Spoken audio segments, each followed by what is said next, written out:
Meni ko'p yillardan buyon gemoroy kasalligining ichki turi qiynab kelar edi. Menda birinchi o'rinda qabziyat kuzatilardi. Qabziyatdan so'ng ichaklarda zo'riqish esa yoriqlarga olib kelar edi. Hujjatdan so'ng bu yoriqlar juda kuchli og'riq berar edi menga. Bora bu kasallikni davolashdagi qo'llanilayotgan svechchalarim ham, malhamlarim ham yordam bermay qo'ydi. Gemoroyning og'irroq formasiga kelib qoldim. Unda siz tavsiya qilgan Irsak kompaniyasining tajni kremi va anti agni kremidan ikkita krem aralashmasidan tayyorlangan malhamdan 10 kun mobaynida foydalanib kelyapman. Natijalar juda yaxshi. Birinchi holat qabziyat yo'qoldi yaxshi tomonga.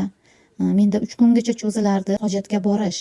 Shunda ham ichak o'zini reaksiyasini bildirmas edi. Men o'zim majburlab, natijada qabziyat kelib chiqardi. Hozir shu narsa yo'qoldi. Qabziyat bo'lmagandan keyin ichak o'z reaksiyasini bildiryapti. Natijada shishlar yo'qoldi, yoriqlar yo'q, og'riqlar yo'qoldi. Men juda xursandman. Tavsiya qilaman o'zimga o'xshagan shu kasallikdan azob chekayotganlar